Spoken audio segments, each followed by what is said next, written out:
the kind of feelings that a lot of us may have had the first times when you were going to church, if you didn't understand why you were going there. You went there just because you were told to go there. You definitely don't want the path to become something like that where it becomes just routine. You need to see progress. But the kind of progress that we need to see, there's a whole range of things that we can see as progress. If we keep our eyes only on some ultimate thing, of course, we will become discouraged. There's nothing wrong with having that view of this ultimate aim, but it's necessary to see the steps along the way that we are actually making progress with, so that we can continue, so that we can develop, instead of developing discouragement, by actually develop confidence, and to actually develop what you might call joyful effort. Okay. And it's very necessary. And this is what I mentioned in the very early stages of the path. You need a good pair of shoes, and a good pair of shoes that you need are joy. You need joy as a good pair of shoes to carry you along the path. Otherwise, when you encounter difficulties, there will be difficulties. And depending on how we relate with these difficulties, they may become our undoing, becoming reasons for discouragement, or they may actually become signs of progress and moments for triumph when we see ourselves actually overcome these difficulties. Okay. All right, so the meditation is very simple. It won't take long. I always say that, don't I? I almost promised this time. Okay. Yeah, this thing is going too fast. All right, so I have the intention, I am going to meditate. While you're holding on to this intention, clearly in the conscious level of your awareness, allow this intention to be communicated to the other parts of your being, your biological part, your energetic part, your cognitive, your emotional, whatever you consider to be part of your being, or just, if you want to, just split them into my body and my mind, okay?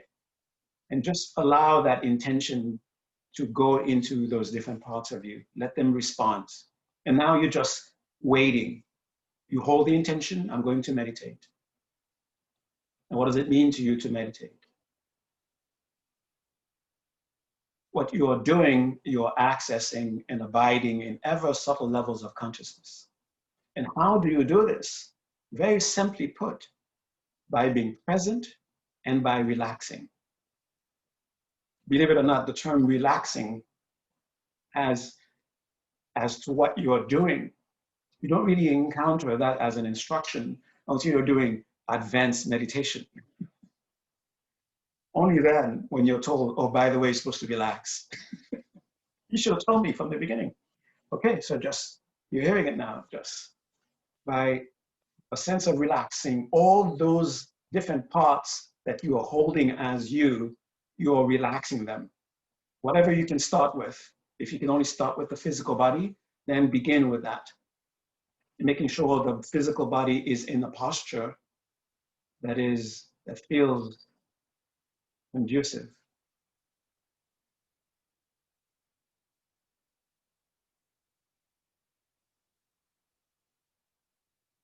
And how is the physical body communicating to you? How is it telling you that you are approaching, you are entering the meditation? You begin to feel points in the body that feels comfortable. And you also begin to be aware of points in the body that feel slightly uncomfortable, maybe, where you might need to make some adjustments. So that's the intelligence in the body communicating to you. What do? You take notice and you direct attention to address that, either to keep what is comfortable, to keep it comfortable, stay that way, or let the body's intelligence guide you as to, okay, I need to make an adjustment here. Adjust the legs, adjust the back, adjust the shoulders and arms. And the adjustments may not be so big as these big movements. They can be so subtle that only you know that you're making the adjustments. And each time you make an adjustment, and this is part of the meditation, being present, what is the response coming from the body? What is the response coming from your emotional state? What is the response coming from your energetic state? Because you've made that adjustment, because you acknowledge that comfort.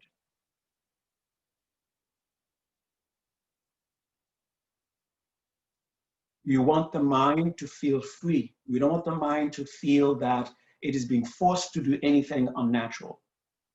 We want the entire journey of the meditation to feel natural, so that when indeed those very unfamiliar experiences do arise, you greet them with a sense of, this is natural. This is not something for me to become freaking out about. It's not something for me to become over excited about or underwhelmed, overwhelmed about. Okay. So you keep paying attention to the body, and the meditation is beginning already. Make sure the body feels comfortable and stable.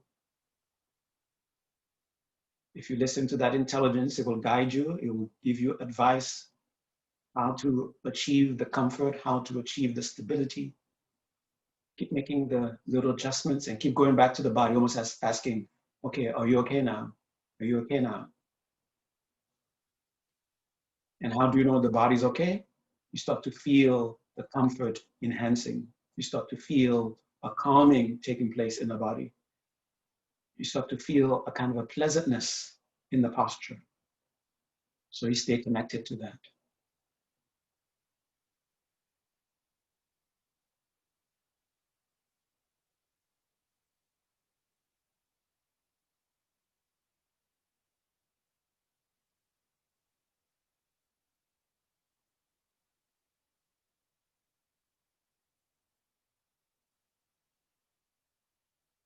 And once you feel somewhat confident in the posture of the body,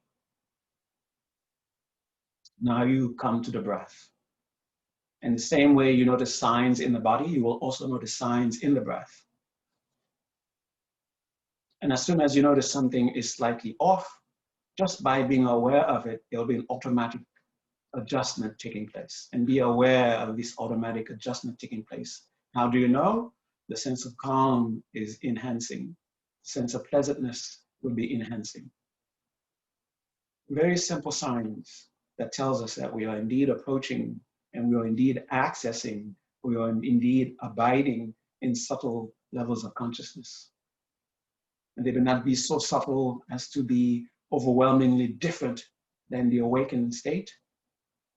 But still, these measures of calm and pleasantness are signs.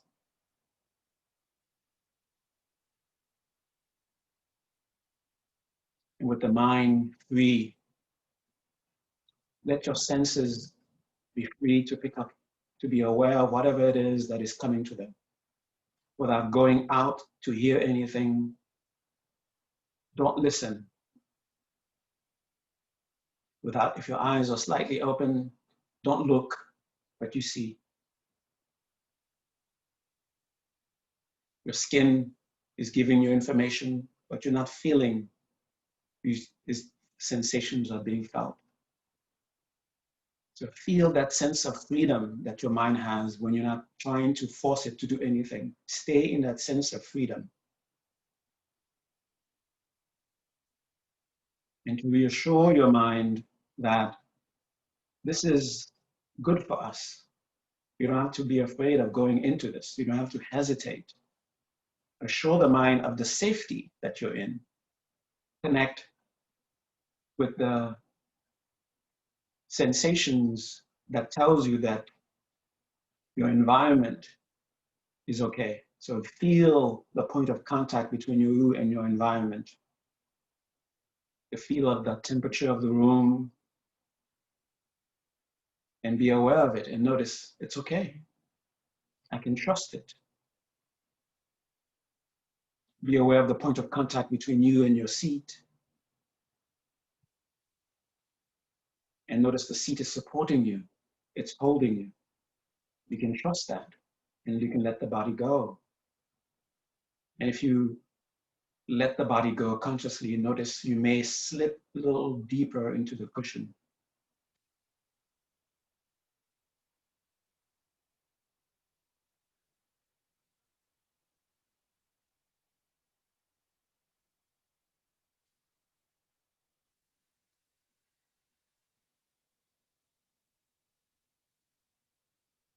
and keep the mind feeling that sense of freedom. If sensations come from your environment, don't fight it, don't fight it, don't reject it, don't grasp. Just be aware.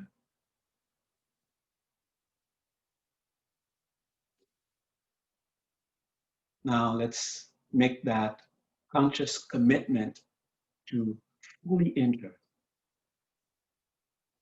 feeling the sense of resting of the body, the readiness in the mind. We sort of sign that commitment with a deep breath. Gently through the nose, breathe in, gently, fully. And if you want, you can hold the breath for a second or two, and then through the mouth, just release. And as you release, release, release, let go, let go, let go. Feel the letting go in the body, feel the letting go in the breath. Keep letting go, keep letting go, keep letting go, keep letting go. Stay in that letting go. And leave the breath alone. Let the breath come back on its own and just stay in that momentum of letting go, letting go, letting go. And feel the letting go in the shoulders. Feel the letting go in the hips. Feel the letting go in the legs. Feel the letting go happening in the breath. Feel the letting go happening in the mind. Keep letting go. Stay in that letting go. Stay in that letting go. Stay in that letting go. And as you stay in that letting go, notice the signs enhancing, the signs of calming, the signs of pleasantness. Notice them. And as you notice their enhancement, you rejoice. The rejoicing is congratulating the mind. It is rewarding the mind. Oh, what you're doing is good. Continue in that direction. Keep that sense of freedom.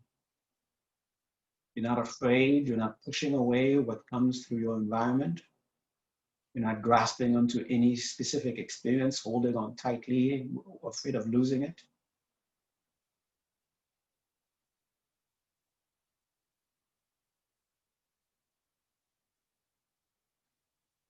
And let the breath be like an anchor, a center point where you can, a view point from where you can, which you can perceive and experience different experiences. So that means as I am aware of, as I'm breathing in, I feel this, I feel that. I'm aware of this, I'm aware of that. As I breathe out, I feel this, feel that. I'm aware of this, I'm aware of that. You can deliberately use dialogue, like talking in your mind to help collect your consciousness, to help collect your attention. But if you don't feel the need for it, just have that sense of it, of awareness.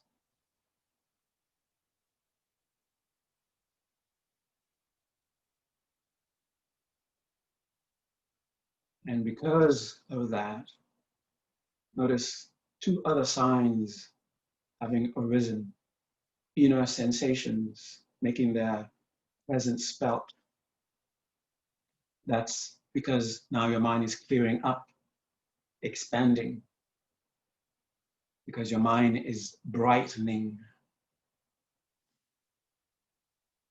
That's why these experiences have a sense of presence to them, a sense of happening now-ness to them. And the nowness could be a bit later, like you realize I was aware of, I was experiencing that. And then it gets closer and closer where it's I am experiencing, where there's a vividness to these experiences, whether it's an inner sound, whether it's visions, lights, colors, whether it's different kind of tactile sensations, movement of the body, when you know the body's not moving. Just be aware of those and know that each one of those is a sign that progress is actually happening here and now.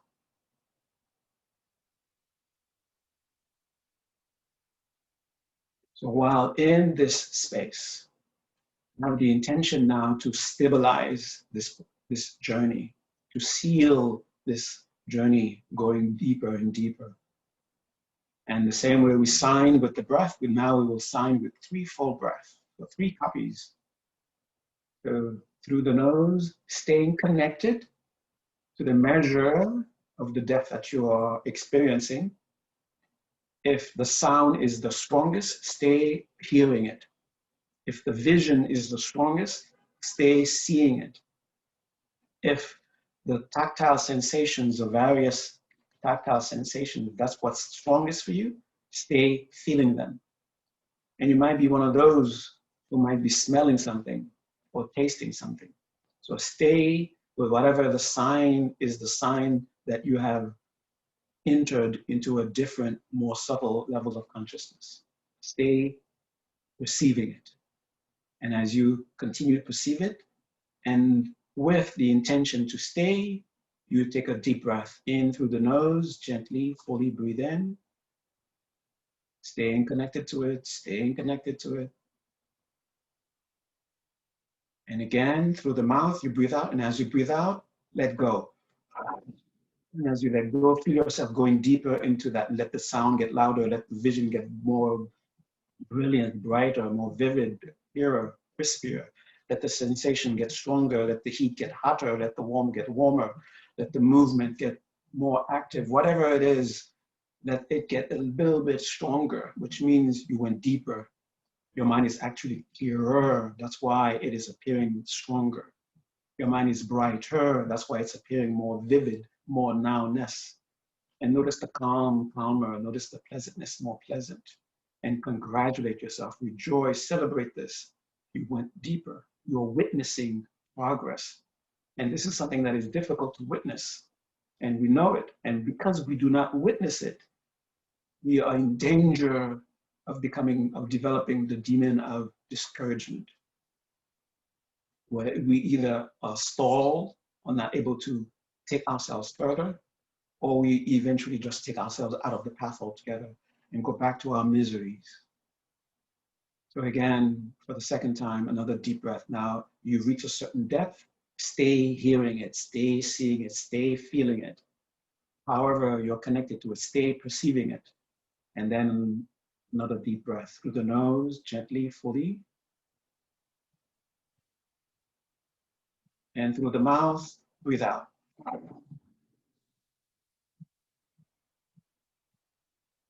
And let the breath take its own natural course. So when the breath comes back, it comes back on its own. You don't immediately breathe in because you feel you have to breathe in. The breathing in comes in all by itself.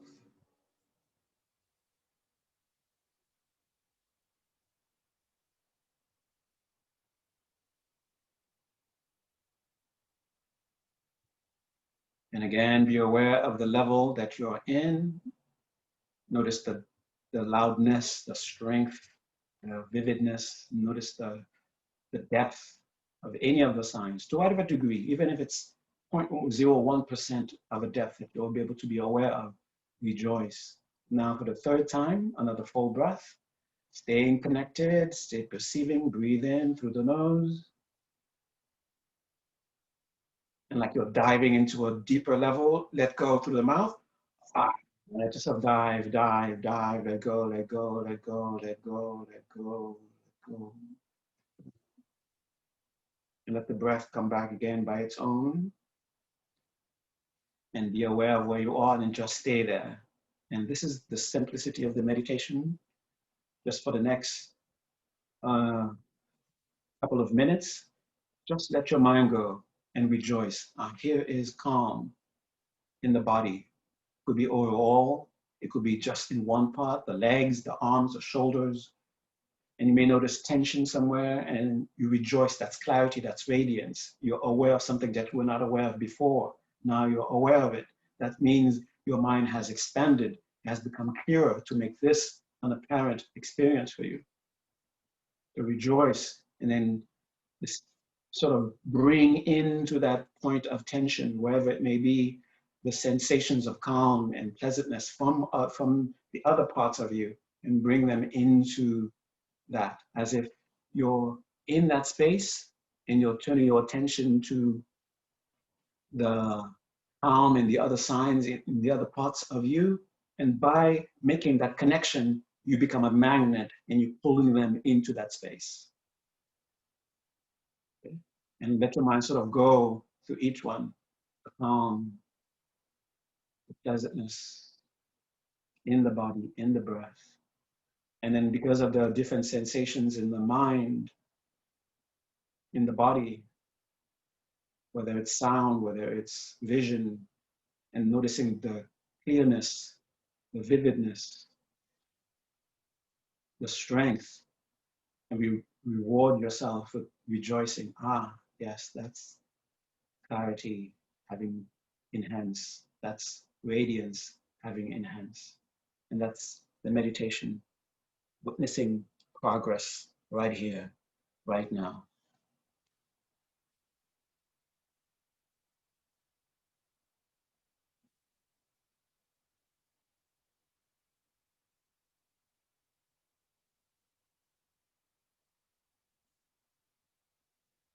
And when that intelligence in the body or anywhere tells you, oh, you need to relax here, rejoice in knowing this and relax it.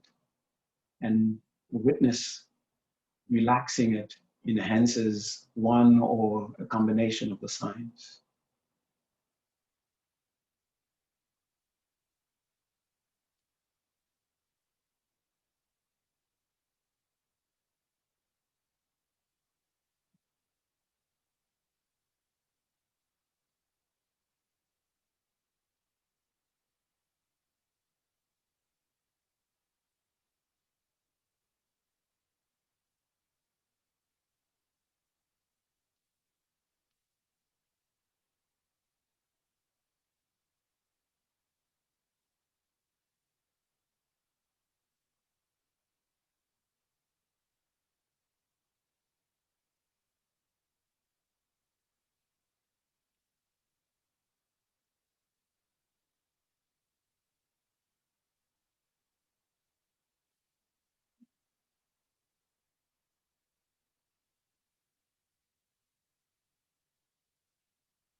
Remember relaxing. Every once in a while, go into that. Relax either the body or the mind, whatever you can, some palpable measure, sense, feel that you are relaxing.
And get ready to arise from the meditation. But first, before you arise out of the meditation, during the last phase of the 3 phases of a session. First, to help with the recognition, acknowledgement of whatever measure of progress was there. You take a moment to just look at the overall feel of the meditation state.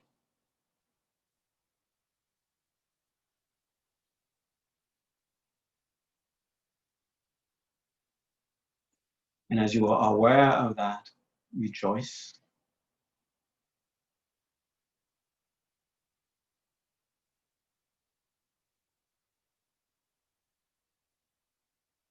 And since this is a meditation to prepare for what we're about to listen to and discuss, so we can dedicate the meditation to help us gain clarity, help us appreciate our potential, sincerely respect it, trust it, and be grateful to it.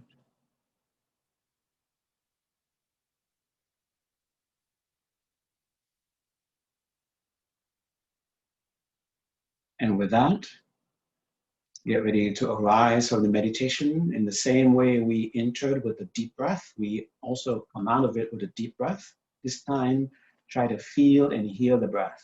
Through the nose, gently, fully breathe in.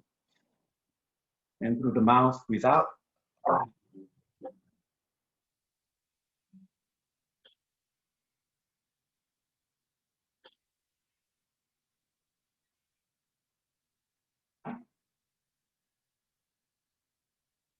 Okay. All right. Hold on a second. Let me.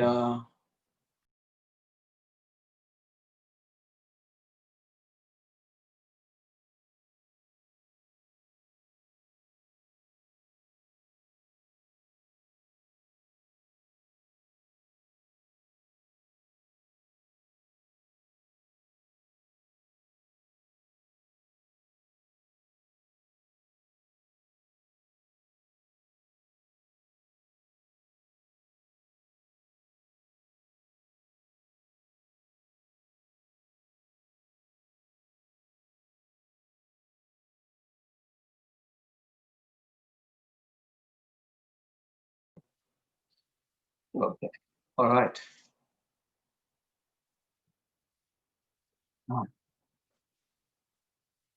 Well, how am I feel like, how do I feel like responding to the question, the topic that we are talking about today? Making progress.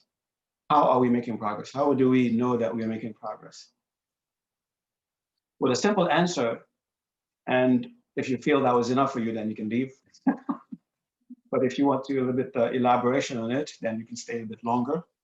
The simple answer is, as soon as you make the decision, and the decision is sincere, I'm going to enter this path. And what does it mean to enter the path anyway? And that's something that you have to, something that you personally know. When you feel it's sincere, when you feel that you have entered the path in a sincere way, progress has already started. Okay, that is the first thing that we have to acknowledge, that progress begins from the very moment that we step foot on the path. And everything that we experience from that point onwards is progress. There will be experiences that makes us feel that we are going backwards, but that is simply an experience. You're not actually going backwards, okay? Because how are you feeling towards those sensations, those ideas, towards those feelings that I'm going backwards? You don't feel the same way before you enter the path, okay? So that tells you it's just an experience that we are labeling going backwards. It is not actually going backwards. There's no going backwards once you step foot on the path. There is standing, there's the sense of standing also. But you could say there is progress that is so slow, it feels like standing. There's progress that is so still, it feels like you're not moving at all, and you may even be moving backwards. So those are just experiences of progress. So as the question to ask is not whether you're making progress, but rather, how sincere am I? How sincere did I enter into the path? Okay. What is the degree of my sincerity? That is perhaps what we need to investigate. Perhaps we thought we were on the path, but we were never on the path. We thought we entered, but we did not enter. Just because you're following what some group is asking you to follow, what your parents ask you to follow, doesn't necessarily mean that you're on the path. No matter how incredible you appear to be as a student or as a fellow practitioner, if you're not doing it out of some sincere, deep, intimate reason, you're not on the path yet. Okay, that's the first thing. When the questioning of whether I'm making progress comes up, is to what degree is my sincerity? Perhaps that's what we need to fix. We need to fix the foundation. And how do we get to that sincerity? The way we get to that sincerity is to be truthful with our life. To be truthful with our life as it is happening. What is actually going on? What are my automatic responses to what's going on? When we are sincere with this, when we allow these to appear to us rather than imagine them to be something, rather than fixated on ideas of what life is supposed to be, until we really appreciate, really recognize what we have, where we are, what is going on, we cannot really have the sincerity of stepping on the path. So if from the very beginning, what we have to examine is the foundation. Am I really on the path? And sometimes that question may come to you. Am I really on the path? And the way to answer that question, the way to reassure yourself, the way to know is to examine your sincerity. To examine, why am I here in the first place? Am I here because it will please so-and-so to know that I'm here? Am I here because of something that's happening in my life that is demanding attention? Something is happening in my life that is demanding that I address it. And stepping on the path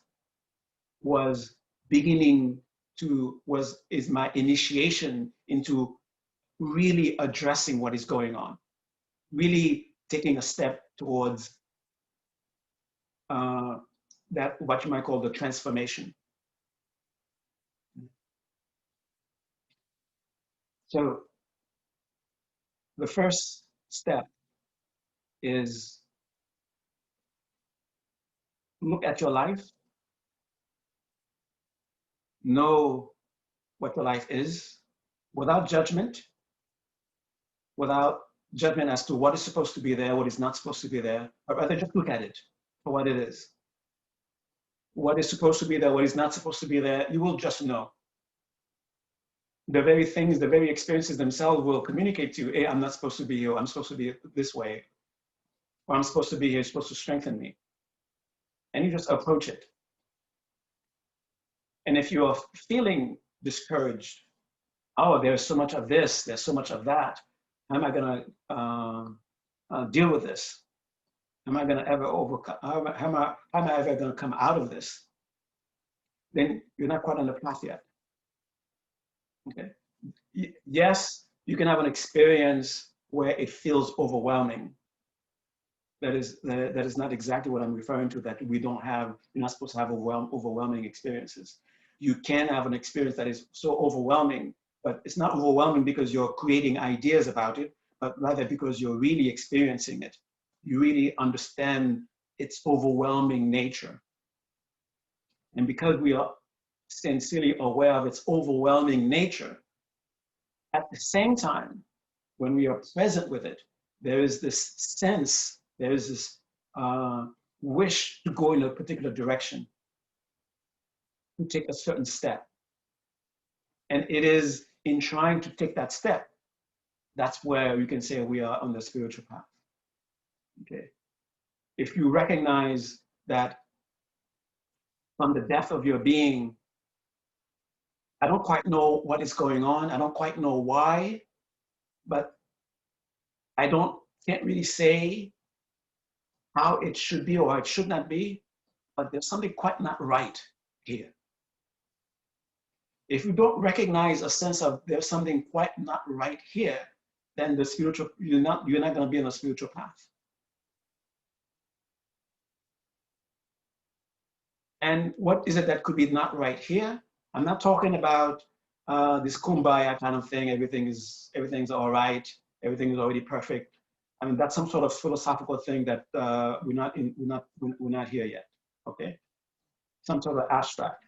The thing is, I'm experiencing something right here, right now, and it gives me the sense of something is not quite right. It could be something that has nothing to do with you whatsoever. It could be something that you are perceiving a sincere connection, a sincere intimacy experience with someone. Something is not right. Something is not right with the world. Something is not right with what I am seeing and what I'm experiencing, what I'm sensing deep from within me. And it could be you are completely messed up and there's nothing necessarily wrong that you have to fix. You just have to adjust yourself. Then that's the path for you. You have to adjust yourself. Okay.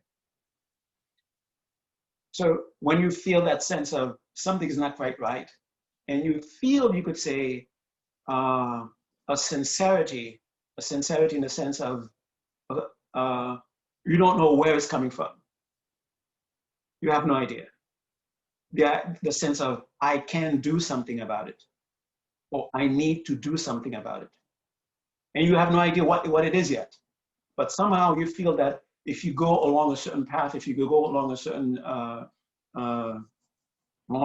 if you go along a certain way of being, of behaving, of understanding, you will approach whatever it is that will help address that.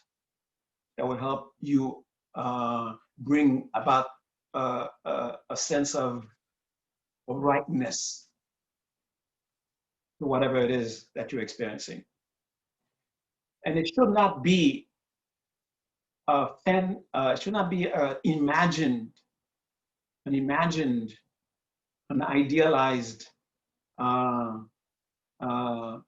sense of wrongness, a sense of something that is not quite right. It should be something that you feel from the depth of your being. Okay? And no one else has the right to tell you you shouldn't be feeling that. That should not be your sense of something is not right. If it's organically for you, this is something not right, then it is your starting point. Okay? And you have to remain sincere with it. You have to really look at it. Okay? So it begins that way. Now, once you begin that way, nicely, I love the way my teacher would sometimes say, put this word in there once in a while, nicely. Okay, once you have this nicely, there's something quite not right. And I feel compelled to do something about it. And it is in that feeling compelled to do something about it, that's where sometimes we get lost on the path. Because sometimes we get attached to a particular way of addressing, rather than allowing whatever it is truly the means of addressing the thing to come to you. So we begin trying to correct the sense of this something not quite right. And that comes up from really looking at your life. So I would call this having a sincere appraisal of your life. An honest to goodness appraisal, recognition of what your life is. Not the things that we superimpose upon it. Sometimes superimposing some dramatic thing that's not there, or sometimes we appreciate what's really there. Like my life is awful because I can't go to the moon. Oh, some people that might be a real sincere, something's not right, that might lead them on the path, okay? But it shouldn't be something like that. It should be something really felt. Okay? And once you acknowledge that, and once you have the sincere sense, I can do something about it. I need to do something about it. That's the beginning of the path. And for as long as you remain connected to that, that will be your teacher. That will be your guide. That will be what will give you the intuitive knowledge about read that book, go to this person, go to that place, even though there may be no outward reason as to why that person, why that book, why that thing. It could be someone recommends something to you, and for some reason it seems to strike a chord, even though it has nothing to do maybe with a direct way of trying to address something that thing that is not quite right. And the thing to understand, the progress isn't now I have the book, now I'm going to resolve it immediately. But we should approach it with that attitude. Not the attitude that I'm going to approach, that I'm going to resolve it immediately, but this is a step. This is a direction towards getting to solving the sense of this, there's something not right here. And there may be absolutely nothing in that book that you can use directly. Perhaps the reason that you have to spend time with that book was to appreciate something completely different. Perhaps it was a way for you to have a true appreciation of what you might call wasting your time.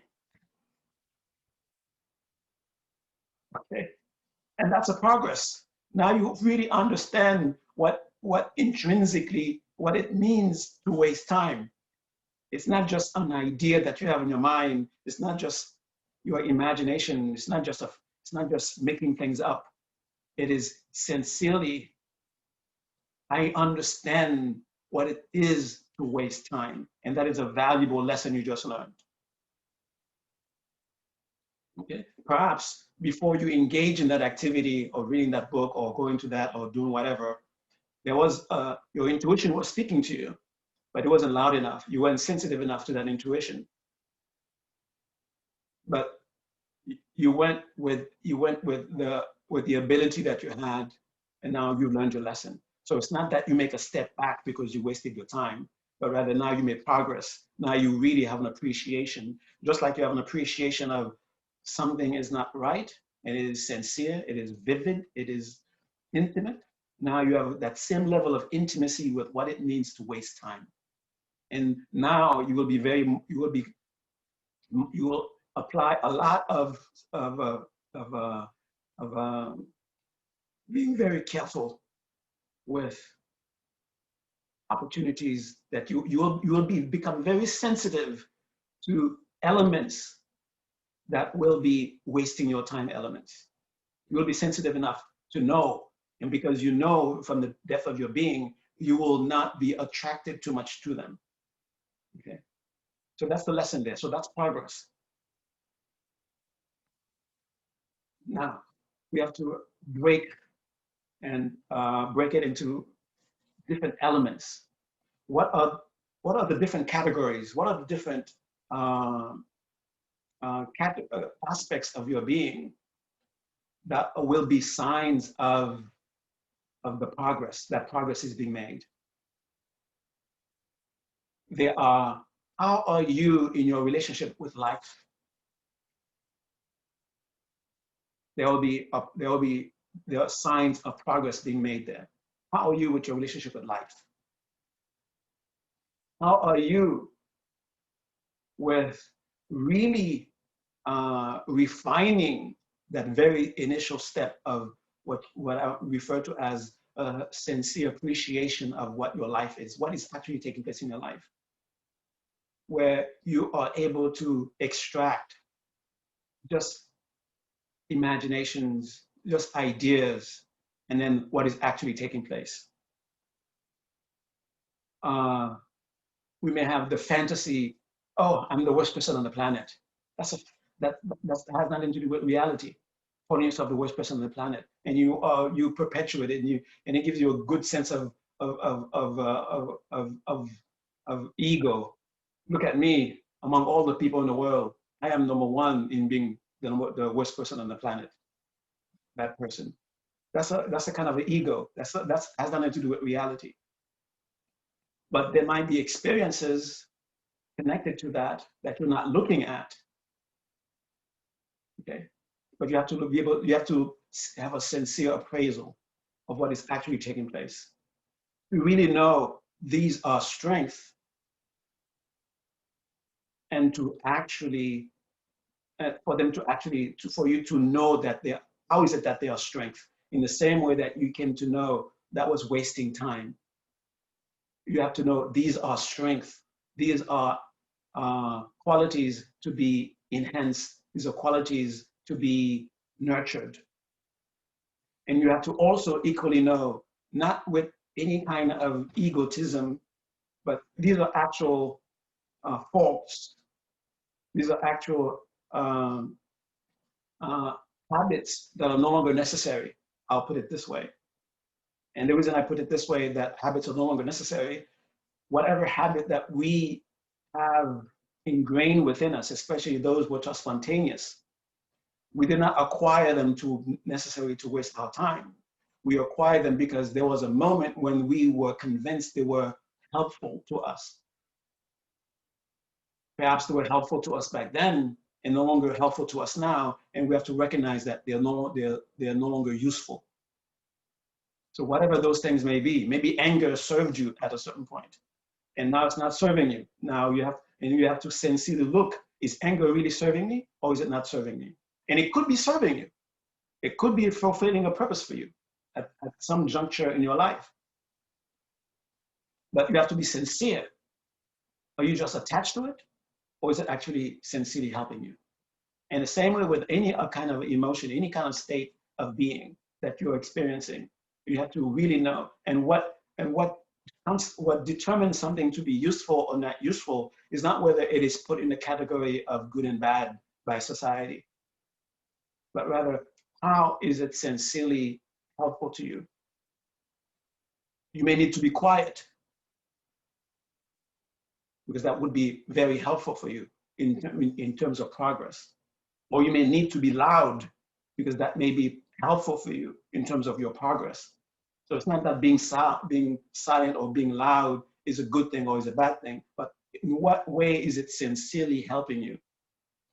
And sincerely helping you, I'm not talking about in a selfish way, okay? When it is really sincerely helping you, whoever is in the witness, in the environment of that display, it will be helpful for them too.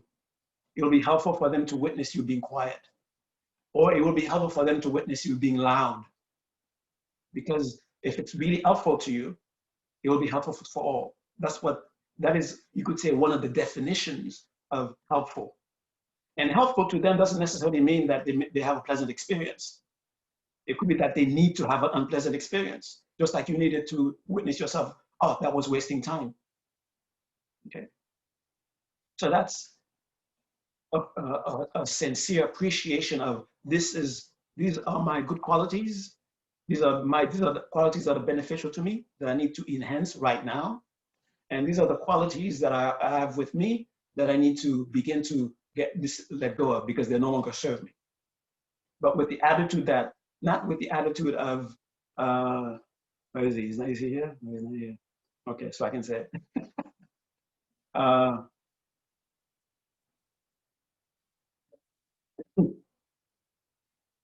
Not with the,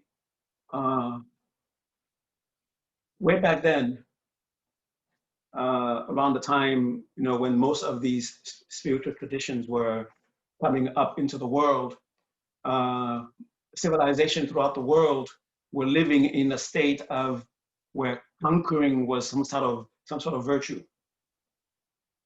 Okay, it was natural thing where borders were constantly being expanded or shrinking. So the spiritual teachers, instead of dispensing of that, telling them, hey, get rid of that, but rather ask them in a skillful way to use that same sense of needing to conquer. They need to go and expand, but direct it towards the spiritual path, where your attitude towards, instead of the people behind your border as your enemy, you need to conquer them.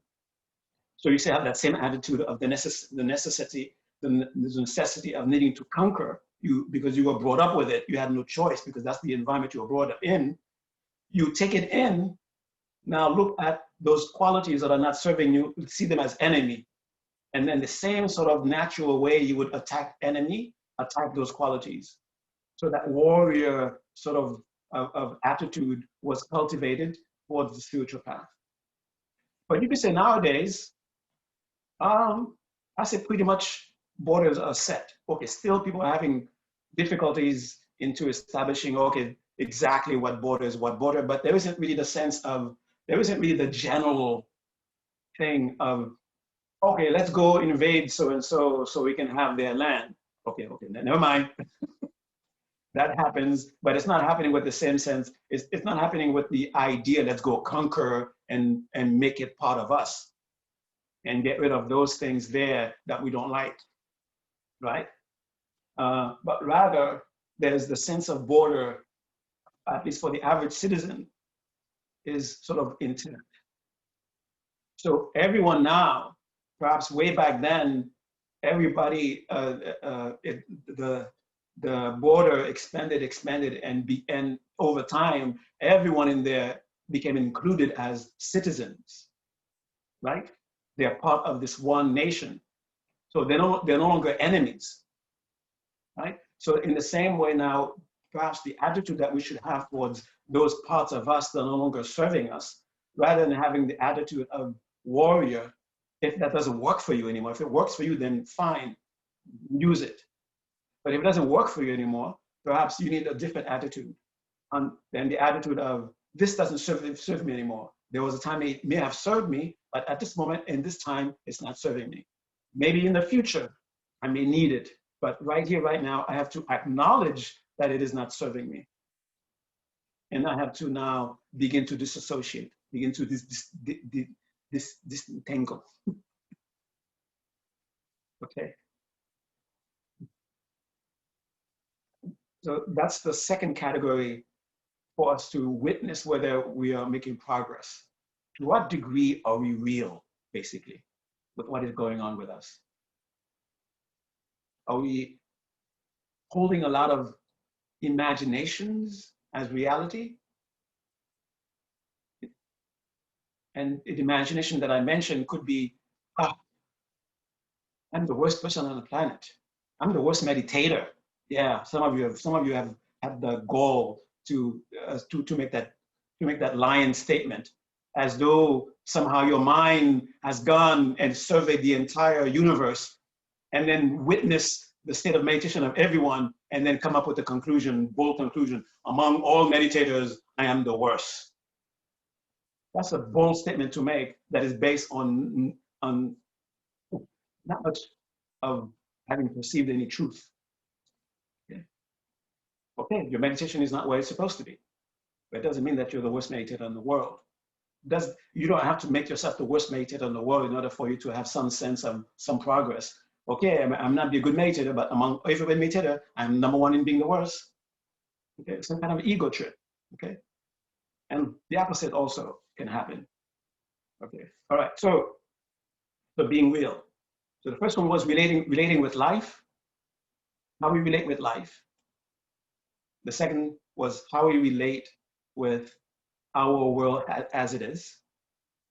And the other category is the category of how intimate are we understanding the underlying nature of what is going on, what is happening to us. First, we have to really understand what is happening to us according to what is actually happening to us. what we are witnessing, what we are experiencing. It has to be according to what's actually there. And only then can we begin to examine it. You know, you're probably wondering, why is it that you're not making progress with your wisdom? It's because you're not looking at the things that yields wisdom. You're looking at your imagination and looking for its true nature. Its true nature is just your imagination, and you're expecting it to be something profound. Like, why am I such a bad, worst meditator? Okay. Why am I the worst meditator? What kind of question is that? How did you come up with that you're the worst meditator in the first place? So you're looking for the nature of something that is not what is actually taking place. So there goes your, that's why you're not able to witness your wisdom growing, because wisdom is not directed towards what yields wisdom. Okay. So I'm referring to that as an intimate knowing of what is actually happening to you. At first, there is just the knowing that these things are happening. And then now to go deeper into them, where there's an intimate knowing of what is happening. Okay. I'm not even going into the whys and the hows yet, right? That if it's part of it, then that will be revealed. But mainly this intimate, undeniable relationship with what is happening to you. Okay, that's the third category. These are the things that tells you, these are the different ways of knowing that you, different categories of progress, generally speaking. Okay.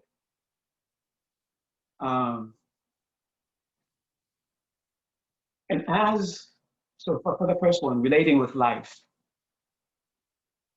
what are the signs that you're making progress in that? And then these things are not really things that you can actually extract from each other and put them in their separate categories and work with them alone, because they're constantly intertwined, they're constantly interacting with each other. We can't really take one completely out by itself. Okay. So there has to be some degree of intimate knowing in order for you to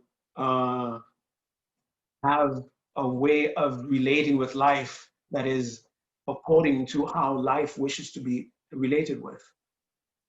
Okay. And what am I talking about here?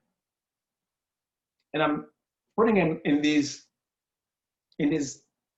terms, which, or I'm hoping, which are striking, where you don't go into the habits. Okay, you've read so many books already, and they might not have done much for you. Perhaps they've probably created confusion, or they created a sense of, I know so many things, and then, but to, in the same way, I'm not making claim that I'm doing exactly the same thing, but somewhere along the same line. Why did the Buddha say it's empty? It was a way of shocking you out of our ignorance. It was a way of shocking us out of what we are grasping to be what reality already is. I know what reality is. And then the Buddha, and then you present the Buddha something. It's like okay, Buddha, look at reality. Tell me about it. And the Buddha is looking at reality and tells you it's empty. That should be shocking if you really were really seeking to understand, if you're really following what he was doing. And then you needed that sort of psychological shock in order for you to get rid of whatever grasping misunderstanding you were having about reality in the first place. Okay? So you could say that word itself is a psychological skill it means to help us come out of our misunderstanding. So somewhat along the same vein, along the same line, I'm using these words rather than using the words that you're familiar with. I'm using other words, other terms, so that we can start to think about these things differently. So they don't become just decorations for our intellect. They don't become just things that we feel proud just to know. They're no longer They're no longer doing the work of transforming us, which is why we acquired them in the first place. Okay? We acquired these understanding, these knowledge. We acquired these many accumulation of facts from books with the intention to bring about a transformation. And I think it's because of the overwhelming amount of stuff that we acquired, and it naturally gives us a sense of being overwhelmed, and we find ourselves not knowing whether we're making progress or not. Okay. So let's take a different turn where we are reacquainting ourselves with the things that you already know. I'm just using different terms to shake us. Okay? So relating with life. The thing is, begin with, how am I relating with life right here, right now, that is benefiting? How am I relating with life right here, right now, that is not benefiting? Okay, I'll throw that nice little word that you all want to hear.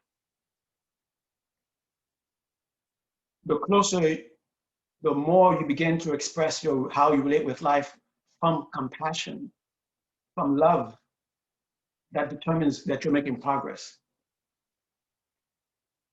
And the reason I did say from the very beginning, relate with life with more compassion, relate with life with more love, because you've heard this already. You've heard it already. And you've heard it so much that it has become just words. It's no longer something that propels you to action anymore. It's just beautiful words to hear. So what does it mean to relate with life more with love, more with compassion?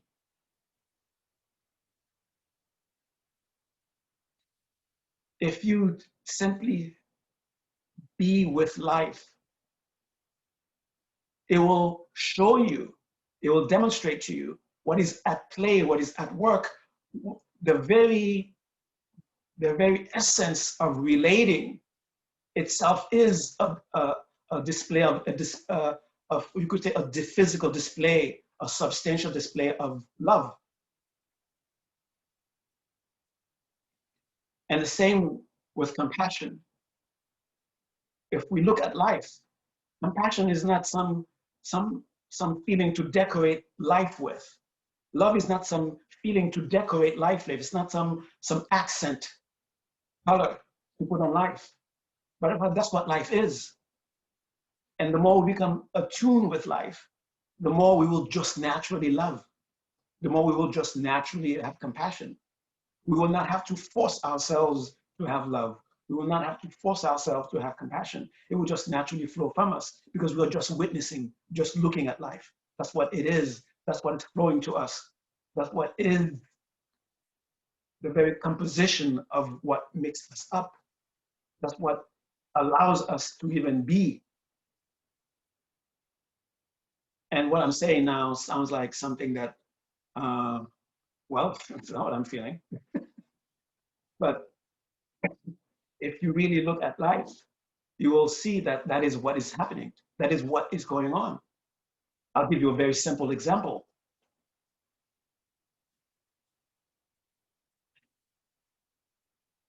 What is it that allows for a baby to eventually become an adult?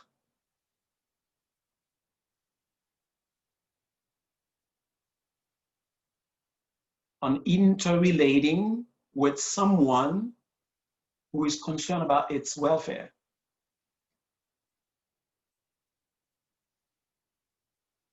An interrelating with someone who's concerned about helping it avoid suffering to whatever degree that it can. And because of that, relating, because nature forces us to relate this way. So nature is telling us, this is it. And how is this expressed? And this might become a somewhat of a burdensome for some people who become very sensitive, who are evolving, that this caring for life, this connection with life, this intimacy with life expands so much that it might cause you pain. And to retreat from that feeling of pain, you might withdraw the expansion of this interconnection. Basically, withdraw your love, withdraw your compassion, because you are aware of the object of love is in pain. Of course, it should be painful. And that will stir you to do something that could be the thing that is not quite right that you experience in the very beginning.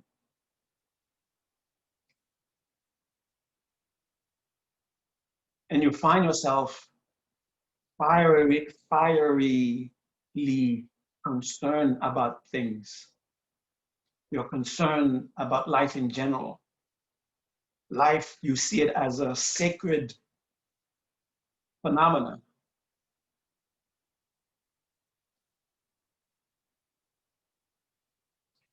And in so many different ways that may find expression within you, this progress. It may be just something that is just happening internally, where you don't necessarily express it outwardly, but it's definitely in you, burning you, a sense of concern. Like if you're concerned about the environment, for example, that is a part of that growing within you, a sign of the progress taking place. If you find yourself doing something that people find very strange in some culture, animal rights, what is that? And for you, that is intimate, that is real. It's because that part of you is growing, you're making progress. Even though you may have no sense of, no intention of expressing it in some spiritual, whatever kind of way, but it is within you, you're out there, you're doing it, you're concerned, you're sincerely concerned, and you want to do something about your concern. So that is that relating with life, that is a sign that you're making progress. And the more you expand it, the more care you have, the more concern you have, the more it will determine how you relate with life. You're no longer a little baby where, a little baby, everything is mine, mine, mine, mine, mine, mine, mine. I'm not saying that's a bad thing. I'm just saying, that's the state of a little baby. That's their progress. That's how they begin. But eventually you have to leave that stage behind, where it's not, you don't see nature as something to exploit, but something you care about, something you feel intimately connected with. That's a sign. And the degree of this connection, this degree of this intimacy will not be, it's not like all of a sudden you're concerned about every single thing that has to do with nature, but some degree. Maybe for you, it just manifests as having plants in your house, keeping pets, okay? You're sincerely concerned about your pets. You really feel what you call love directed towards them for your plants, okay? That's a sign of progress of that category of how you're relating with life.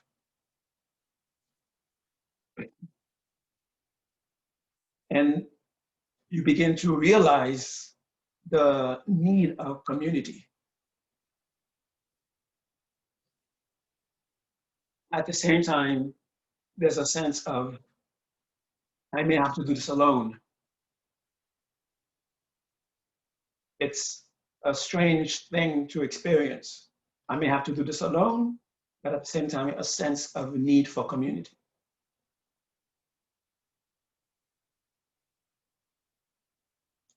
And there's no need in this, when you're experiencing this, to necessarily feel you have to do one thing or the other.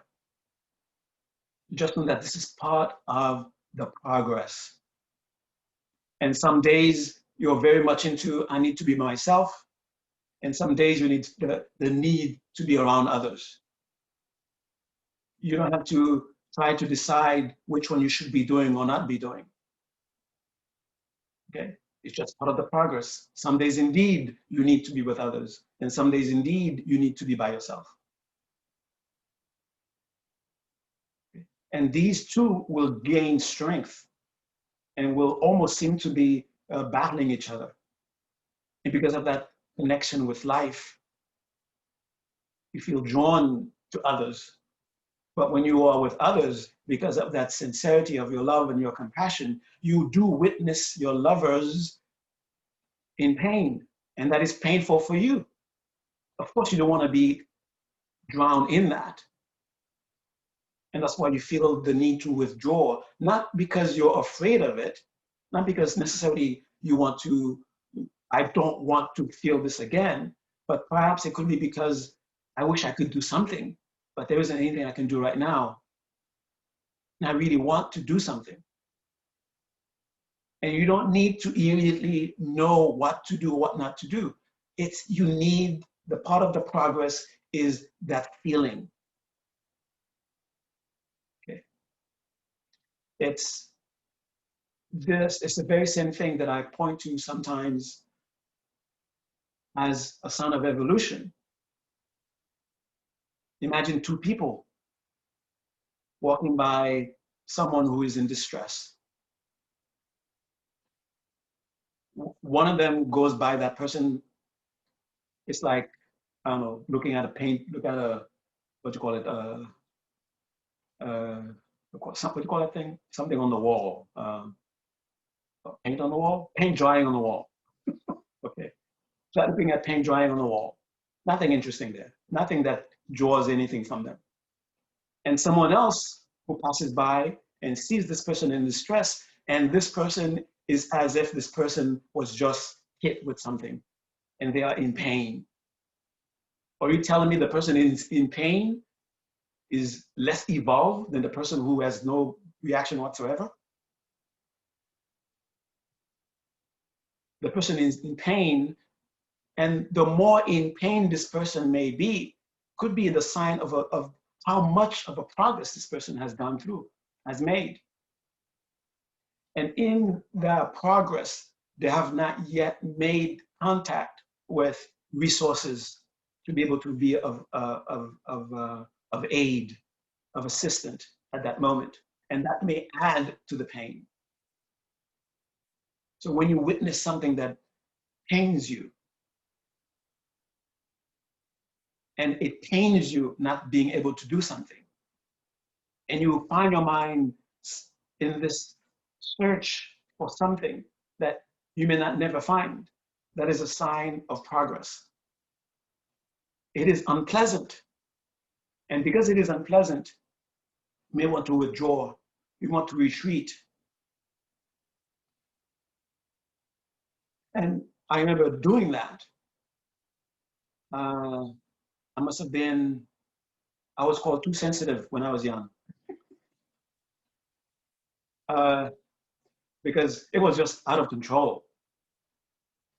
I remember the very last time I made the decision, okay, I have to stop this, was I saw a tree cut and I was in pain.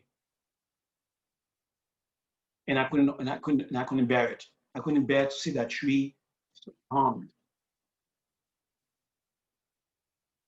And at the moment, I didn't have the means of processing this. So I thought of it as some sort of backwards thing. So maybe they're right. I'm too sensitive. I have to stop being too sensitive. So I did the opposite. I trained myself to be Spock, to be emotionless. And guess how good that did for me? No, now the pain just manifests in a different way. It was just more inexpressible. I was in pain. I was basically hiding the fact that I was in pain. That's what I'm talking about with being with what it actually is.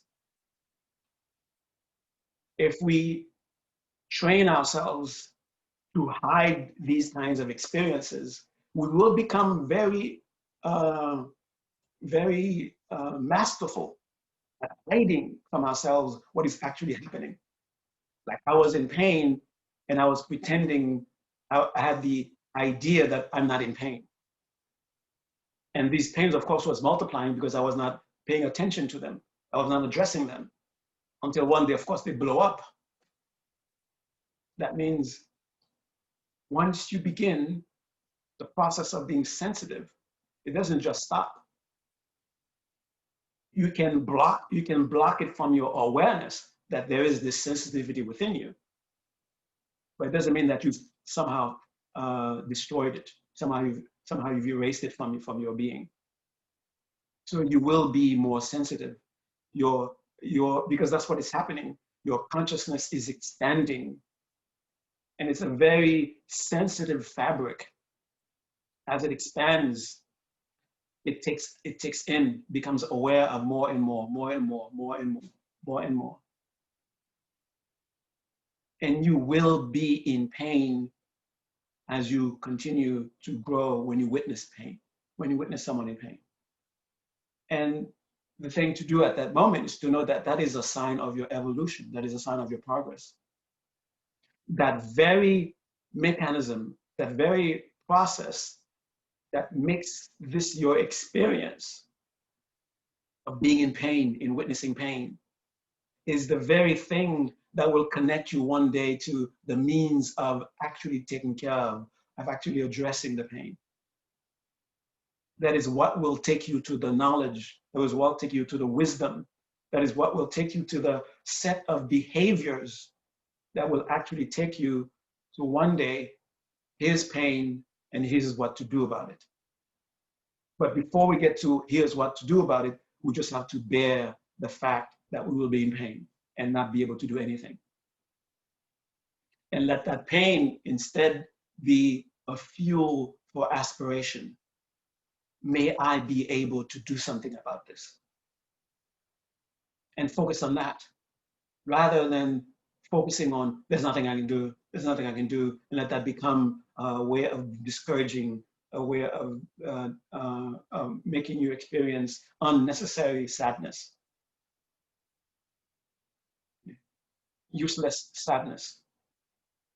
Sadness has its uses. Like when you see someone in pain, you're sad, that's a useful sadness. Okay. All right, so pretty much that's the sign of progress going on in your relationship with life. And you begin to also change your behavior. That's mostly with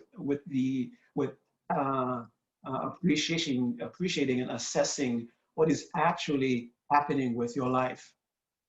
Then you begin to know this behavior is not helpful. Not because I read it in a book, because I'm witnessing it not helping. And this behavior is helpful because I'm witnessing it being helpful. Okay? That should be your how you establish your two categories of what is helpful, what is not helpful. Witnessing in your behavior what is helpful to you in your behavior and what is helpful in how you more and more skillfully relate with others. And I'm not going to give you a list of what those behaviors should be. Okay, not little kids, not little babies. I have to tell you what they are. I have to give you a list. Okay, you're grown-ups. You can make up your own list. Okay, stop looking for, stop being cheaters. Stop looking for crib notes. What behavior you should do or not should not do. It's what Pabon Karimpoche said. You want to know what you were in your life before? What is your life now? Okay, that tells you what you were in your life before. Okay? Stop trying to figure out what if you were the queen or the king or the emperor. How is that useful to you now? Okay? What is happening in your life right here, right now? That's what's important. And if you want to know in some way what kind of life you had before, this is the result of it. Okay? Yes, you were a king. Yes, you were a queen. Yes, you were the greatest meditator on the planet. Well, this is the result of it. Okay, what you have right now. Okay? So make attempts towards what you can have some sense of being able to create and mold. Okay? by really looking into your behavior.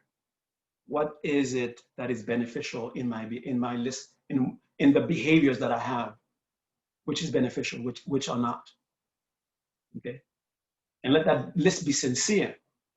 Okay, don't say I'm going to throw this out there just to shock you. Okay, get ready to be shocked.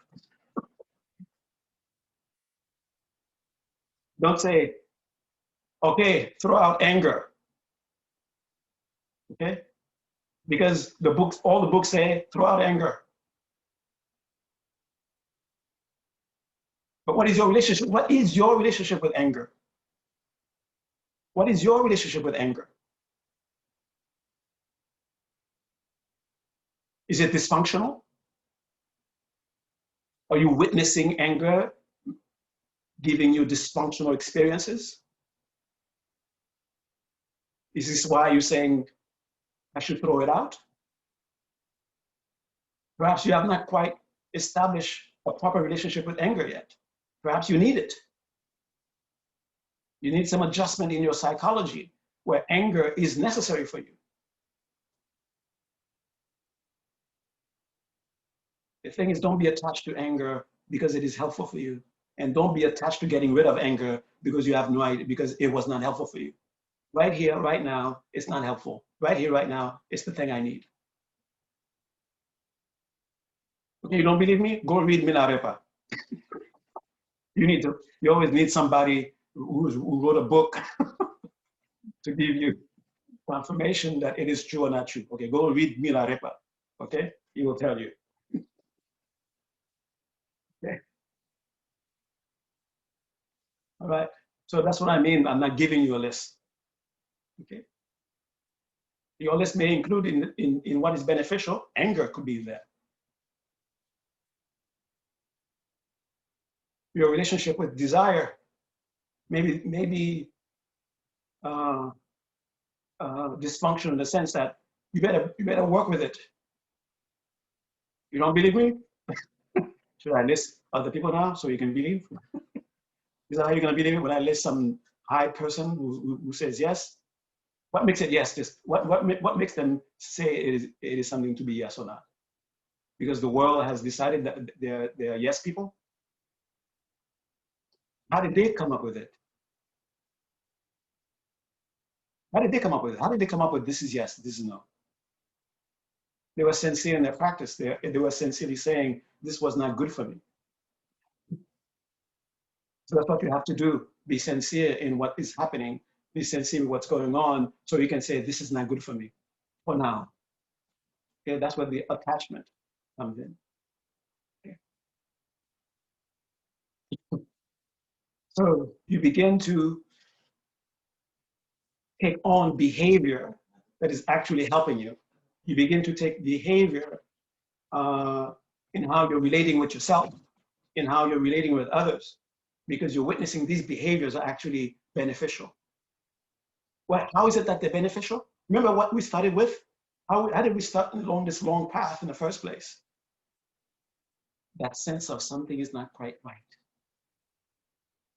That's what we are still addressing. Sometimes that's what happens to us. We get lost because we've been on the path for so long. We forget why we're on the path. And we keep going in circles because we forgot why we are here. And how does why we are here, how does it manifest? Having lost why we are here. You hear there's something called nirvana.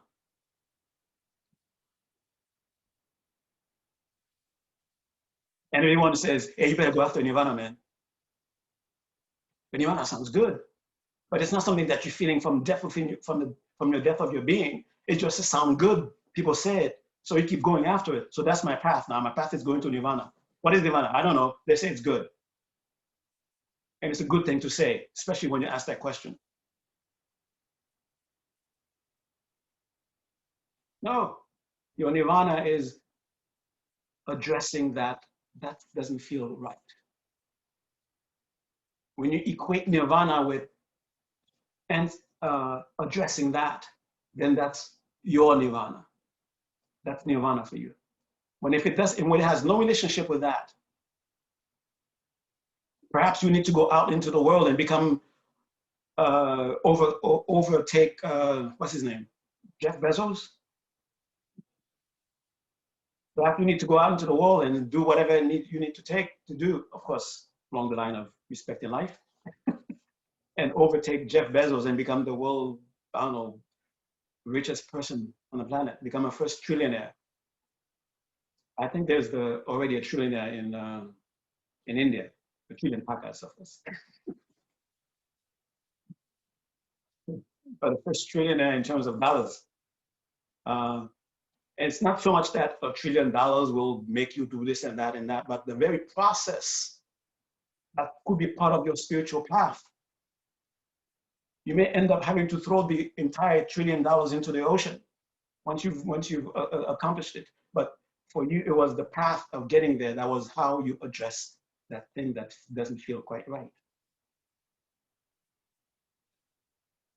Once you achieve that $1 trillion, you're now you're the first trillionaire. That could be the key to your nirvana. Okay.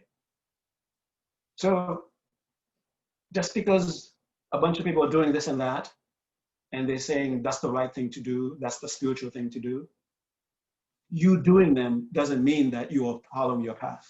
You're following the path. Okay? Saying I want to be enlightened, when all you really want is to have a chocolate cake. That's all you really, really, really want. That's what you really, really, really need. But you're disguising it with this elaborate thing of saying nirvana, saying foreign words. That's how you turn around. That's how you turn, forgetting your path. I studied Nagarjuna. That I have to realize emptiness. What is emptiness? What has it got to do with that sense of things are not right? Have you made that connection of how it is really connected intimately to that sense of things are not right? If you have not made that, then emptiness is just, might as well say, watch the paint dry on the wall. Okay. Having extensive vocabularies doesn't make you spiritual.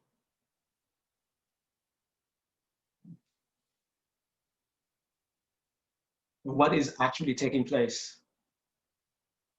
I am hiding the fact that I'm in pain. That's what's taking place. I'm not feeling the pain, but I know there is pain, and I know from what my experience, I'm hiding it. So that's what's going on. So what do I need to do? I need to make myself be aware of my pain. And the process of letting whatever it is, that actually let me be aware of my pain so I can know what is actually here that is following the spiritual path.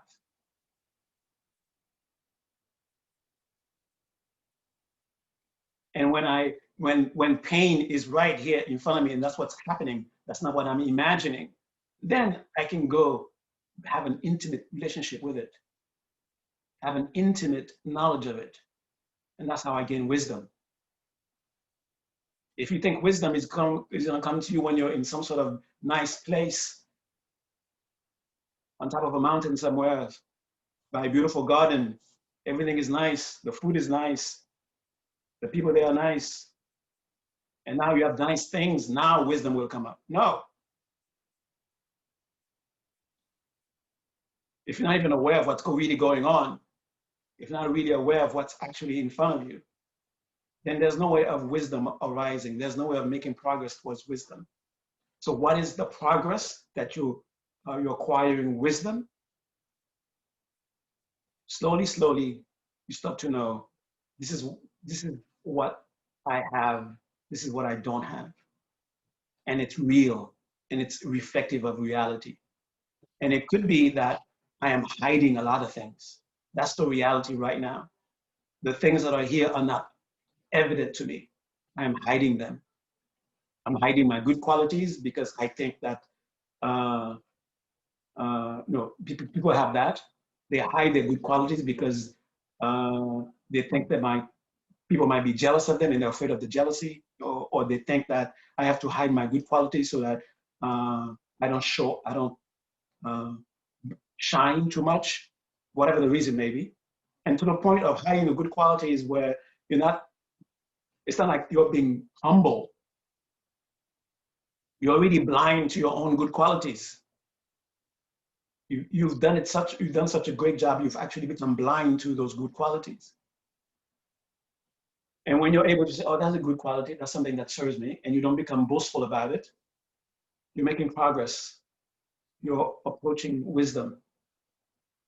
When you know that, this is something that is not helpful to me, it's causing me pain, it makes me cause others pain. I may not be able to control it right now, but actually now I know this is what it's doing. That's approaching wisdom. That's making progress toward wisdom. You're opening your mind for wisdom to be revealed.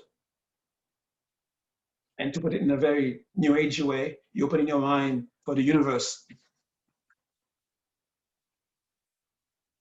to smile at you, to reveal itself to you. Say, oh, now I can reveal myself to you because now you really want to know me. You know? It's like you're in a relationship with someone where you allow each other to be each other and you appreciate each other for who each other is, who they are. That's really appreciating one another. Rather than having an idea of what they're supposed to be and keep expecting them to be that way, then you're not really with them.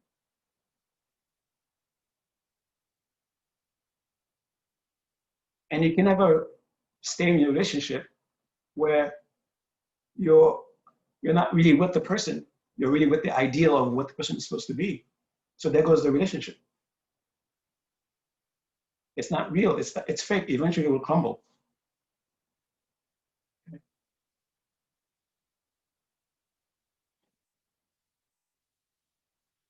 And the going to the progress of relating with others, relating with life. Oh my God, what time is it? Oh, okay. Going with, I didn't think I was going to talk for so much, like I said, always say. But the progress of, uh, of relating with life,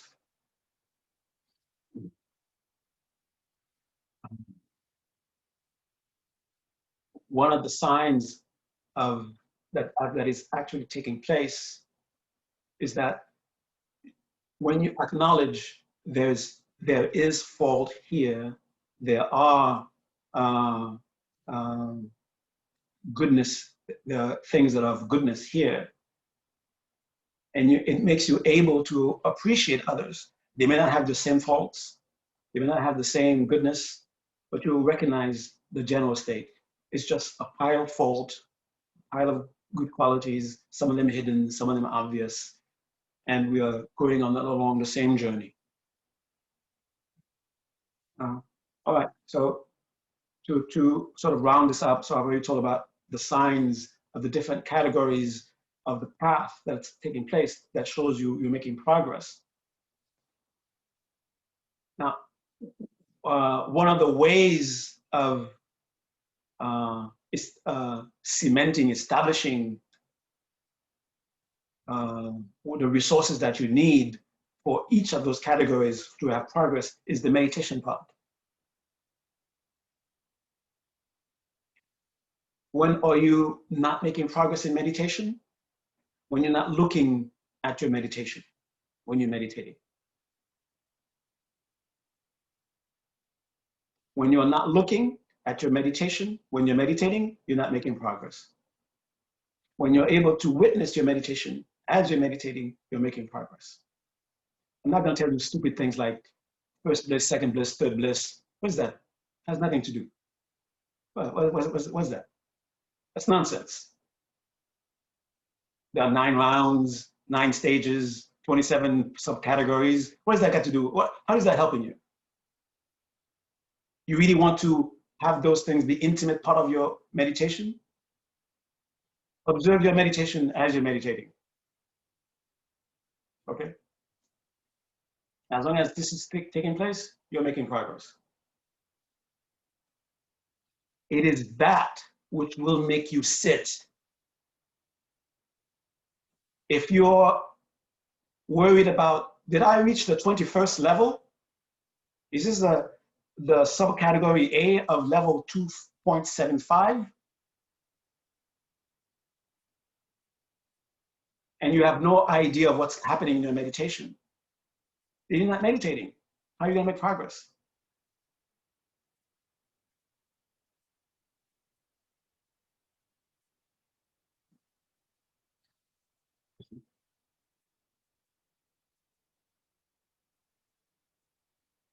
And it's when you witness yourself making progress. What is the progress? I am meditating. These are the signs. Yesterday, it was this part was this way. Today it's this way. Yesterday, that part was this way. Now it's this way. Being aware of that, that's making progress. And it is this observation which will encourage you to sit. Believe me, I memorized the 9 stages. I memorized the 10 things. That did not inspire me to sit for a long time. Yeah, it made me sit for a while, but I became discouraged. Oh my God, this is not even step 0 of step 1 of the 100 steps. I've been meditating for a year now. I become discouraged. I have no idea what was happening with my meditation. But if you just know you're meditating, you're making progress. Okay. All right. I really didn't think I was going to talk for this long, but I did.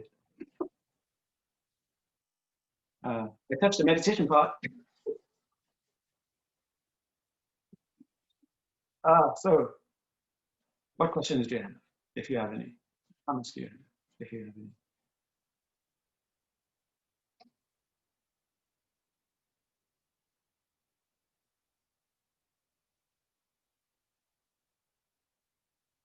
Did I throw you into a nice confusion? Those words, I never heard them before.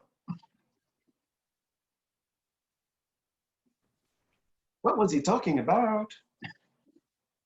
I'll go. Hey. Hey. I think thank you. The part that hit me was the part about being really sensitive. I think there was part of me that was like, oh, that's because I'm an empath, HSP, whatever label we have now. So it's interesting to hear that just anyone on the spiritual path could have that degree of extreme sensitivity. Not good to hear, but maybe just helpful to know. I definitely could understand it in the terms of like feeling more connected to nature, feeling more connected to others, community, self. But the sensitivity piece, I think, is, I really thought that was personality type. So, yeah, curious to hear other people's thoughts on that too.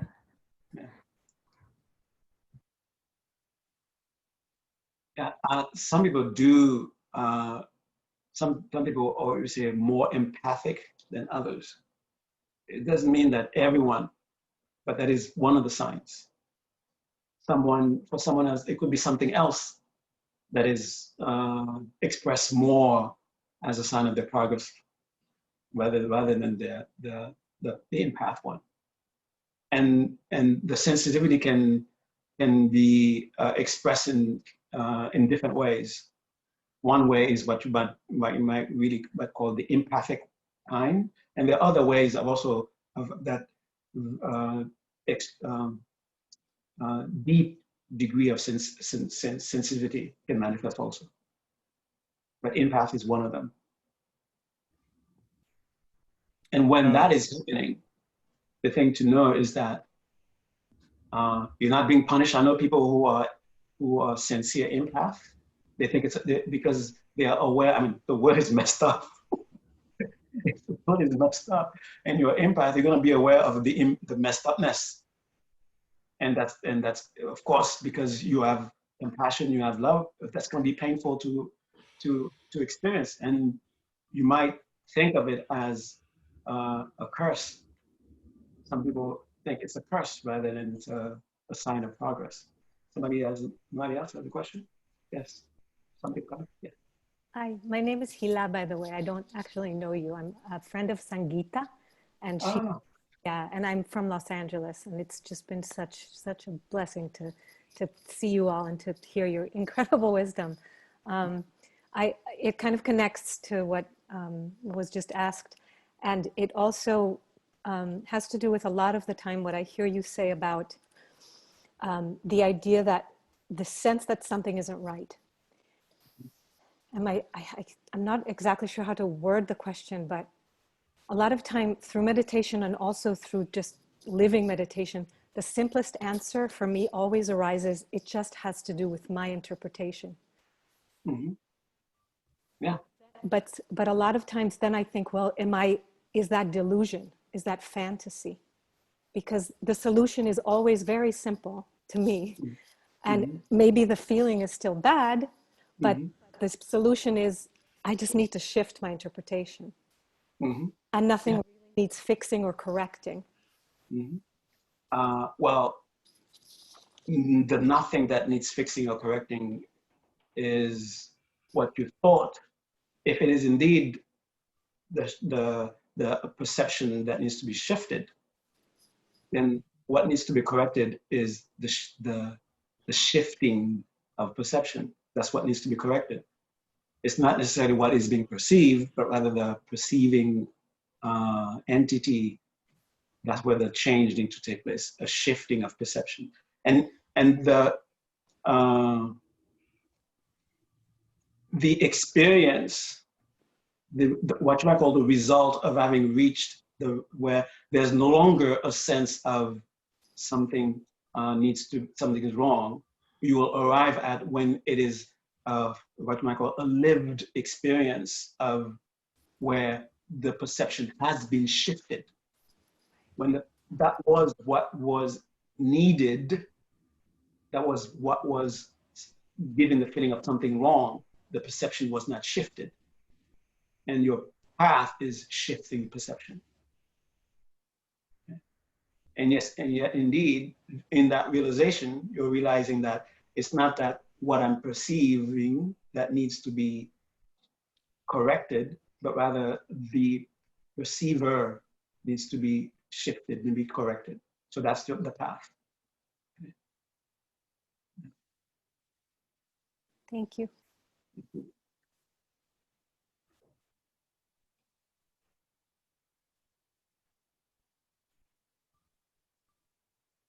Hey, Franco here. So, Hey. really good to see you. Thank you so much for tonight. So really, I guess it's less of a question and more just to clarify something. So, as we meditate more, our senses could become more acute to what we're experiencing and what we're feeling. Mm-hmm. And it's easy to misinterpret that sensitivity. We might sense things as we meditate more that were always there, but we hadn't necessarily experienced or pinpointed before. Mm-hmm. And I know, at least for me, like I don't really have two meditations that are the same 2 days in a row. You know, one day might be blissful, and the next day I might feel something that could be more along the lines of frustration, or I might feel more unsettled. And I guess what I'm hearing you say on some level is that on those days when we might have a meditative experience that's less invigorating, so to speak, our minds, like our human minds, we want to interpret that as a lack of progress. Yeah. But in fact, it could be a product of progression, just because we're sensing and feeling in a way which we hadn't before. Exactly. Exactly. Yes. Well said. Lexo.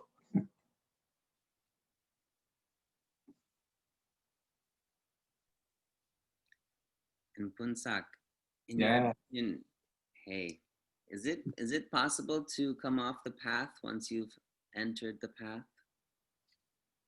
I would say you can give yourself the illusion of coming off the path once you really stepped on the path.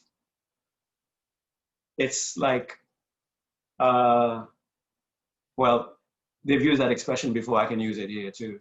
It's like stopping being a virgin after being not being a virgin. I feel like it's that scene in Matrix when he comes up. It's like once you've seen it. Yeah, once you've seen it, that's it. Something stirred within you to begin something that is undeniable. It's like what you just said. You can unsee. You cannot unsee it. You really saw something that started you. So you cannot go back and unsee it. So you can stall your progress, and that's why here is an example that tells you what I'm saying is right. A bold thing for me to say. What I'm telling you is right. Here's the reason why.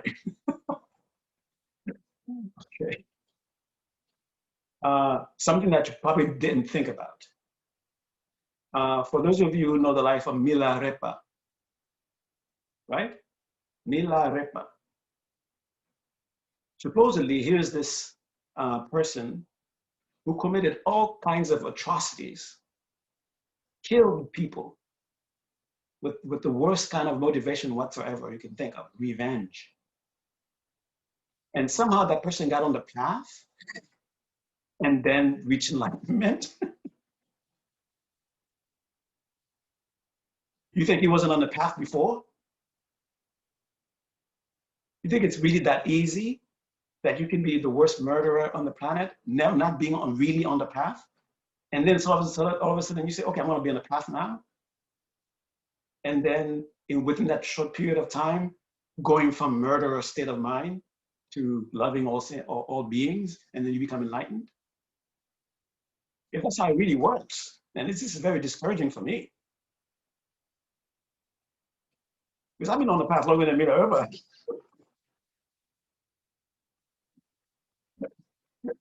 That's what it looks like to me. Within a few years, the guy was enlightened. What is this? He was a murderer. The universe is not being fair. So it must be he was on the path already. And you can't just get off the path. Even though he appeared to be off the path when he was committing these atrocities, he was still on the path.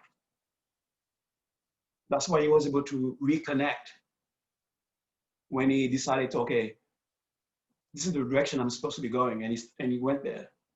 Because all that spiritual power that he was amassing, they were with him. Okay, I'm not telling you go try it out, go commit a few murders, and then get back on the path and see if it works.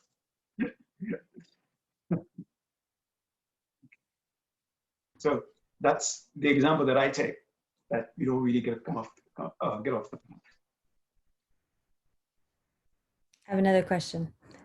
Yes. Okay, so we are using a certain vocabulary in this space, but people not familiar with this vocabulary and or not on the spiritual path, or so they think. How do we describe what it means to be on the spiritual path? So without coming off as righteous or fill in the blank. Mm-hmm.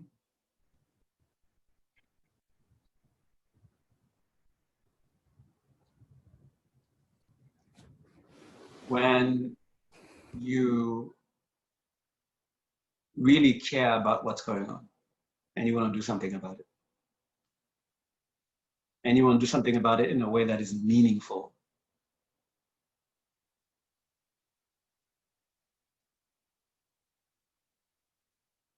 You may be in economics, you may be in fashion, you may be in business, you may be in whatever industry you're in. If you feel a sincere concern about what's going on and you really want to do something meaningful, and that's the key, you want to do something meaningful,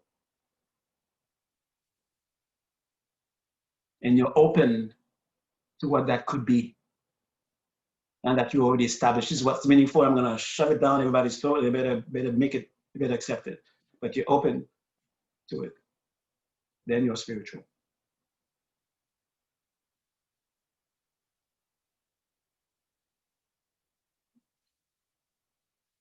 Another way you could say it, hey, my life sucks, and I want to do something about it. That's spiritual. I want to do something meaningful about it. That's spiritual.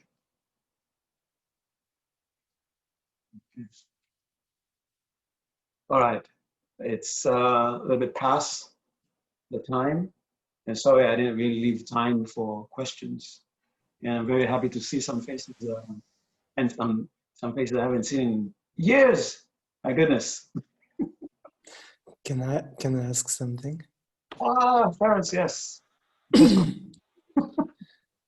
If life is painful and crazy and tough, is looking at yourself with compassion and love, is it spiritual? Oh yeah, definitely. Definitely. Life is painful, but where is she? Is she still there? It could be the reason that I'm seeing. I'm not saying that's what it is. Okay, don't say don't say Phuntsok said that. Okay, I'm putting it out there as a possibility. Okay, the thing is you have to be open.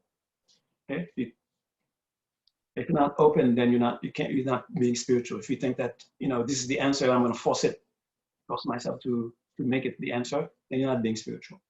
Okay, so so openly speaking, in the sense of openness, you could say that I'm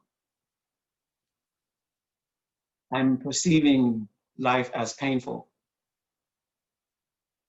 Perhaps what needs to happen is a shift in perception.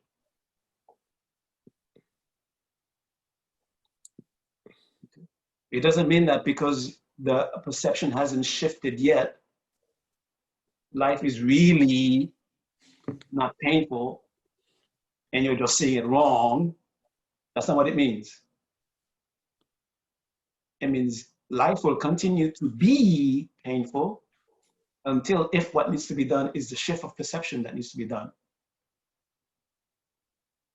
But it doesn't mean that life is not painful and just you're imagining it. That is your intimate, real experience. And perhaps the way to address it, the way of the path, is to change perception. And the reason I'm afraid of saying this, talking this way, because it leads to a kind of lazy spirituality where, oh, it's just my perception. I don't have to do anything. And you just stay exactly that way. You're still seeing life as miserable. You're still seeing life as painful. You haven't done anything. You have to do something. You have to, if there is a perception that needs to be shifted, then that's your spiritual path. Shift that perception. Okay. Don't say it's in my mind, then therefore I don't have to do anything. Or it's in your mind, therefore I don't have to do anything. Don't say that. Now that you have an understanding, now you know the approach to take. Okay? So hurry up, shift your perception, get me out of this pain. Okay, we have to go now. Thank you so much, everyone, for being here. Thank you very much for your questions. Thank you very much for your patience with me. All right, since we really don't have time, so but we're not going to do the long meditation that we usually end with, that we've been ending with. So I'm going to do it very, very briefly. Okay, so strap yourself because it's going to be a fast one. Okay. So as vividly as you can, reconnect with the memory of how the meditation felt. And as you are remembering it, you begin to re-experience it. This is how it felt in the body, and you begin to experience it again in the body. This is how it felt energetically. This is how my breath behaved. And remembering, this is how my mind behaved. And you are now tasting the experience of being in meditation. Now let's dive into it with a deep breath. Through the nose, gently breathe in.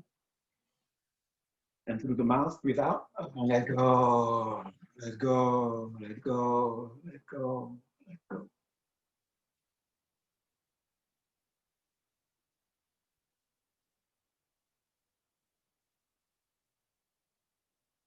And take a moment to congratulate yourself. This is meditation. You're in it.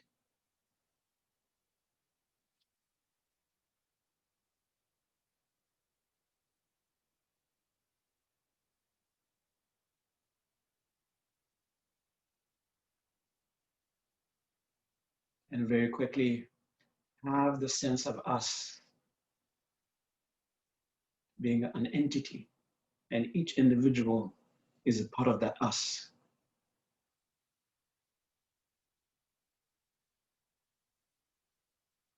And through the power of us, whatever individual concerns you have the power of all of us to help you address it. So dedicate the merit of this us to address that concern. Gyoan di kyo kun. Sonam yeshe tsokzo shen. Sonam yeshe lechu amba kunye topa sho.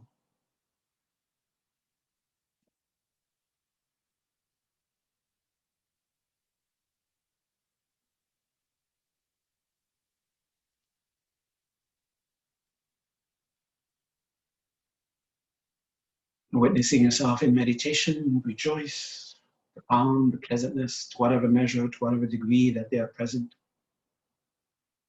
Whatever sensations are pointing to clarity, to radiance, to focus, rejoice. Now make the intention to arise from the meditation. The nice deep breath, gently, fully breathe in. And to the mouth, breathe out. And let your consciousness deliberately meet your immediate surroundings. Be aware of the temperature, be aware of the feel of the clothing on you, your cushion, be aware of the different sounds, and slowly let your eyes again recognize light, shadows, colors, shapes.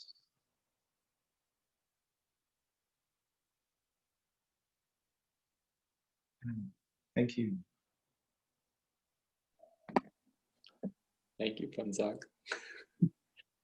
I don't think I've had much in a Dharma class in a while. Oh man, it is late in France. That is impressive. I'm gonna post the links for. I'll post the links to donate if you are available. Next class will be in 2 Wednesdays from now. And as always, thank you so much, Phuntsok. That was lovely. Okay, thank you. And I would really appreciate if you have any ideas about this, send me an email. Okay. If you have any inspirations, oh, I think this would be good here. Yeah, so send it over. Okay. Yeah. Thank you. Thank you. Mhm.